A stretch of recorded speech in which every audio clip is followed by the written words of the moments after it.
Christmas is a time of joy and goodwill, a time to run around shopping centres like total psychos, buying useless pieces of shit for people we only see once a year. To discuss the Christmas business in more detail, the CEO of the jolly season, Santa Claus. Make him welcome, Santa Claus! Santa, I understand this year will be a tough one for the Christmas industry. No, as a matter of fact, Paul, profits are up. Profit, Santa? You're charging for presents now? Is that what you're doing? I've got no choice, Paul. This GFC's got me by the Christmas baubles. Have you made any other changes in the lead up to December the 25th? I'm afraid I've been forced to ground the entire sleigh fleet. And who drives the sleighs? Oh, mostly Jewish guys. You'd have to pay them overtime on Christmas Eve. And can all the little boys and girls out there expect to receive their presents as normal, or is there going to be difficulty? There may be some delays. No, delays at Christmas. It's not my fault, Paul. I've had to lay off a few elves. How many? 2 or 3. Well, that's not many. 1,000. What do we want? Uncle Pete! When do we want it? Christmas Day! What do we want? Uncle Pete! What's going on, Santa? Explain that to us. Well, we've got some... The elves are on strike! The elves are on strike? Occupy the North Pole! Santa is Satan! Oh, stop hitting me, you dirty little elf! Happy to do the job, Santa. Just want to get paid for it. I offered you a 78% collective pay rise. 78% of zero is still zero. We're slaves, Paul. We're slaves. Meanwhile, this Christmas ham has given himself a bloody pay rise. Is that true? You've given yourself a pay rise, Santa? I call it Santa's little bonus. Oh, come on. I only get to come once a year. Saint Nick, Saint Dick, more like it. Take it, you Take it in the face! Take it in the face, Santa! Suck it back, big fella! Elf. The name's Spinifex. Okay, Spinifex. What exactly are your demands? We want full eggnog privileges, okay. a decent Yuletide superannuation plan, and a complete overhaul of the current occupational elf and safety regulations. Elf and safety? You heard me! All right. Santa, what do you plan to do to resolve this dispute? I'm going to have to move the workshop to Christmas Island. And what will that mean for the little people? Little people like Spinifex. No, I'll be fine, Paul. Don't you worry about me. I don't need this bit of git to make my way in the world. I've got a few other projects on the board. Such as? What have you got going on? I'm available for adults-only Christmas parties. Just go to www.pullmycracker.com for more information. Gentlemen, thank you very much for your time. Thank you. Get big, Sonny!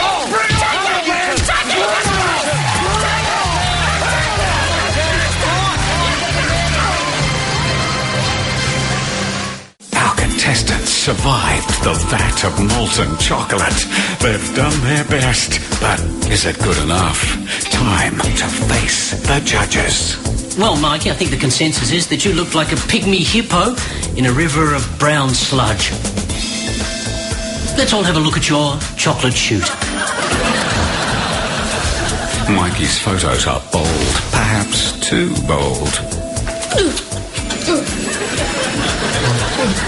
The judges are ruthless. Now it's Sammy's turn. I think Sammy looks like a dead bird that's been killed by being dipped in chocolate. What will they make of Tom's whimsical poses? I think that Tom is horrible. See, that's what Tom needs. Look at that. That is the face of a professional. Look at that. Look at it. That's what Tom's missing. He's missing a face. No, the expression is the cat has backed up to the curtain and it's weeing on the curtain. Weeing on the curtain. What are you going to do about it, buddy? I have my rump in the air. I'm spraying your furniture. Last contestant. How will Randy stack up? Well, Randy, it's about that time. So let's all now have a look at your chocolate chute.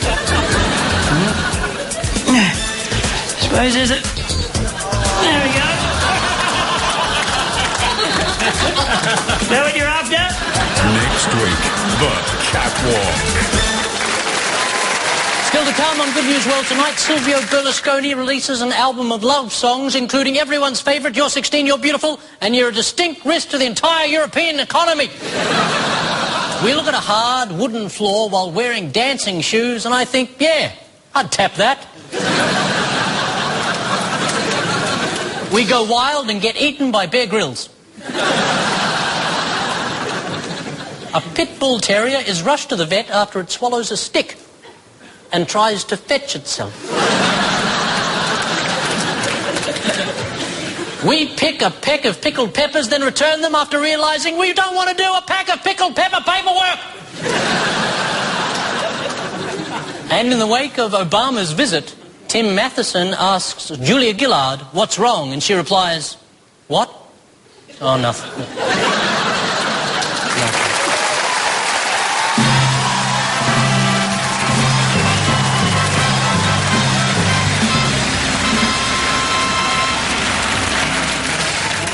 Now, remind me, where was it that you took your wife out for her birthday? Sizzler. Oh, lovely. All you can eat. Bay Marie. Sneeze guard. And remind me, where was it that you took your mistress out for her birthday? Tratatosco. Oh, fancy pants. Got to keep them coming back. Remind me, where is Tratatosco's? Deacon. I thought it was in Woden. No, Deacon. Deacon? Not Woden. Not Woden. Deacon. I thought it was in Woden. No, it's in Deacon. Deacon? Not Woden. So if I went to Woden... We should have gone to Deacon. Deacon? Not Woden. Not Woden. Deacon. And tell me, how did the two restaurants size up? Well, with Sizzler, you've got soft drink refills, ample parking, and all you can eat full spread. Full spread? Full spread. Oh. With Tratatosco's, on the other hand, and bear in mind, I'm not a gastronomist. Me neither, mate. Yeah. I hate planets and stars. But I would say that Tratatosco's is probably the best restaurant in the Southern Hemisphere. Oh, that's a big call. That's a big call. That's a big call. That's a big call. That's a big call. But I stand by my big call, as I have eaten at no less than 34 restaurants in my lifetime, 7 of which have been interstate. And you would place Tratatosco's at the top of the heap? Not only that, but below it I would place all the other dining establishments that I haven't yet attended. Even the ones in Sydney? Even the ones in Sydney. Oh, that's a bigger call. That's a bigger call. That's a bigger call. That's a bigger call. That's a huge call. That's a bigger call. That's a bigger call. Above the door to the dining area, there is a signed photograph of none other than former Foreign Minister Alexander Downer. At Tratatosco's? No, it's Sizzler. Oh, thank God. Hang on. Which one are you going to go to? Oh, I thought I was going to go to Sizzler, but I think I might give Tratatosco's a run. Oh, the bloody hell are you going to take to Tratatosco's? Mate, I have fallen in love. You haven't. I have. You haven't. Oh, I have. It's like that song, Love is in the Air. I love the Bee Gees. All you need is love. Wop, wop, wop, wop, wop. Mate, 2 words. Internet dating. Stats? Sprightly, 49-year-old divorcee, non-smoker, looking for NSA relationship, enjoys water sports and Greek. Greek? Yes, I assume it's cuisine-related. Eggplant moussaka. How hard is it to make eggplant moussaka? It's quite hard. Exceptionally difficult. Where does she live? Tuggeranong. What's her name? Deborah. That's my mistress. Oh, shit.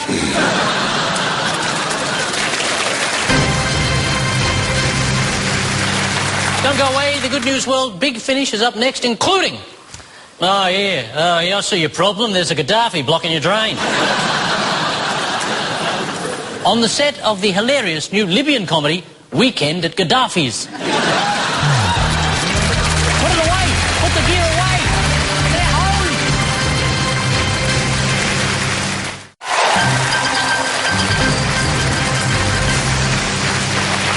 Just before we go tonight, a quick thought. Sometimes a piece of music can be more than just a collection of words and notes. Sometimes it tells a story that can reach out and touch you in ways you never thought possible. Ladies and gentlemen, Sammy J and Randy.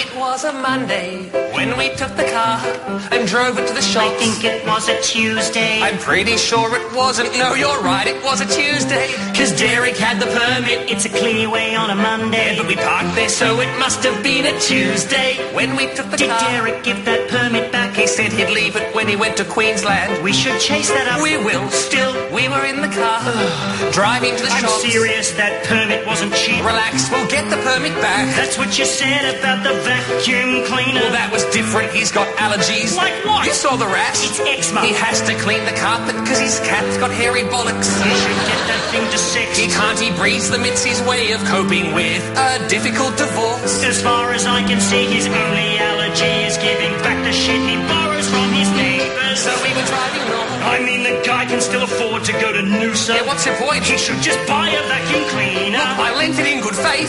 How was I to know he'd take it interstate and give it to his niece for her first communion? I didn't know he had a niece. It's complicated. See, his sister had a friend that died. She's barren, so she felt obliged to care So for it's her. not actually his niece? Well, not by blood. That's even worse. I can't believe he gave our vacuum cleaner to a random stranger. So we were driving north. South. South towards the... North? No, it was northern suburbs. South. That's right, the map was upside down. But we got there in the end. Parked outside the fish and chip shop. For a chop. Milk bar. Hardware. Bake no haberdashery. It's next door. To the house and home shop. We went in and bought a vacuum cleaner. When we came outside, we had a parking fine. Cause Derek had the permit. He said he'd give it back. He didn't. Evidently. I won't be paying I'm that. trying to tell a fucking story. Well, tell it then. Yes, I will. Good. I'm telling it right. Tell it Yes, then. I'm trying Good, to. then tell it. Fine, I'll tell it. We were driving home after the shops. But when we pulled into the driveway, Felt a bump, got out and realised we'd run over Derek's cat, who was being held by Derek at the time. We took the permit from his cold dead hands and ran away. Good times.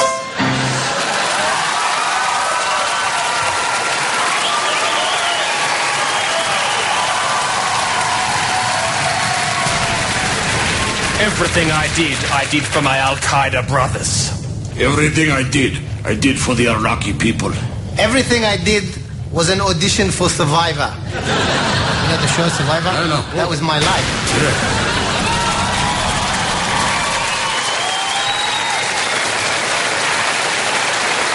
Well, that's the way it was where we were in the world Monday, November the 21st. What's coming up next week, Mikey? Well, I'll be in Perth for the announcement of the new Fremantle Dockers Club song, which is called Nothing Rhymes with Fremantle. Claire? I'll be entering the World Buttock Decorating Competition with both buns glazing. Sammy J? I'll be leaving a trail of breadcrumbs behind me in case I get lost. Randy? I'll be eating breadcrumbs. Cal? I'll be disappointed when I show up at Melbourne Sexpo ready to celebrate the number 6. Tom? I'll be in Sydney at the address by the managing director of LinkedIn. I'm not really sure how I know him, though. And I'm going to the Australian Poetry Slam. Not sure why, but I really am. Maybe it's just to see the poets and tell them that their rhymes are not very good. Good night. Surprise, surprise. Hang on a second. The final episode of this series of Good News World will be seen not next Monday night, but next Tuesday night, November the 29th. Here I come! At the very special time of 10:30 p.m. Would you shut the fuck up? So join us next Tuesday with the wrap-up of the year 2011 from your Good News World.